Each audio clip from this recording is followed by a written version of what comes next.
Assalamualaikum, my name's Sabina. Forgive me for my unclarity, this is a rather spontaneous question. I have a friend, she's an atheist, and on our endless debates on the existence of God and all that we talk about, she has two claims, she makes two claims. When I pose her with the question of what the Quran says in terms of the existence of the universe and the world and how it states many facts, she turns around and she says, well, that knowledge was not just for the Quran, it actually existed before the Quran. There's scriptures, there is books before the Quran was even written detailing information about the universe. So it's not just this knowledge that is superior to the Quran. What do I say back to that? Is she lying? Do scriptures exist? I mean, I have ignorance myself, but you know, is this knowledge, like, was this available before the Quran was written? And secondly, another claim she makes is that I give the analogy of, you know, you have something in creation, who knows it? You know, the creator will know about everything about it.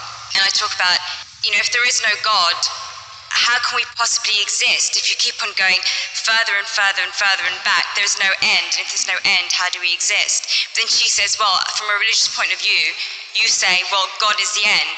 Well, I say as an atheist, who says God is the end? Who created God? That's my question, thank you.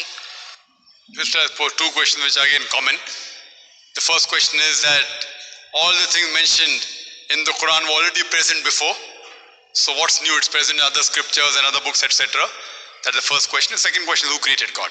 As far as the first question is concerned, I do agree that certain things were present in time before the Quran, but they were not called as established facts. They were not called as established facts. For example, the thing I quoted, that the sun, previously people thought that the sun rotating. There are certain things which were there in the Greek history and other philosophical history. But for example, when the Quran speaks about the spherical shape of the earth, these Greeks, they believed that the earth was spherical, but no one believed in them.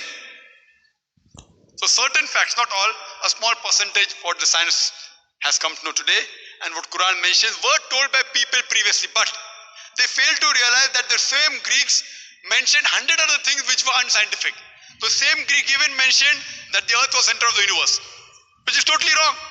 So imagine if 100 points are mentioned and Muhammad Sallallahu Alaihi Wasallam picks up one which is correct. That's also not possible. So I do agree with you, sister, that certain things were mentioned before science established as a fact today. But these things weren't established that time, and to say that out of the 100 false things they mention, if one thing is right, to pick up the one correct thing is again also not possible. Once it's possible, but not thousands of times, sister. Because only a person who is, even a scientist cannot do that. Only the Creator himself can do, and that's Allah subhanahu wa ta'ala.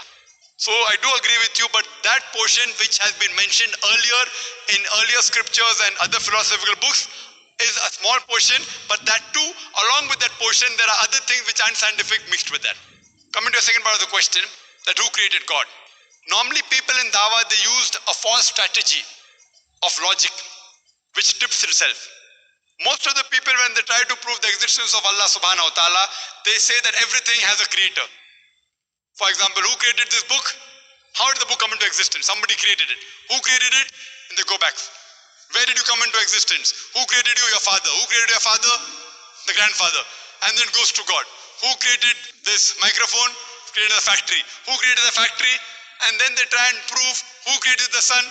God. Who created the moon? So based on this, they try and prove that everything has a creator, which according to me is a wrong logic.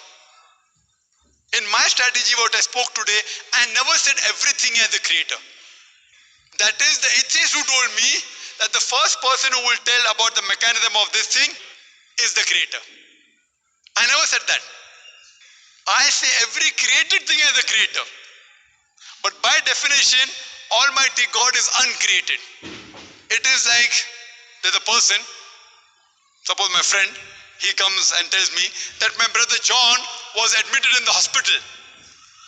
He gave birth to a baby. Was it a girl or a boy? Can you guess, sister? Was it a girl or a boy? Brother John gave birth to a baby. Was it a girl or a boy? Brother John was admitted to the hospital. He gave birth to a baby. Was it a girl or a boy? Can you guess?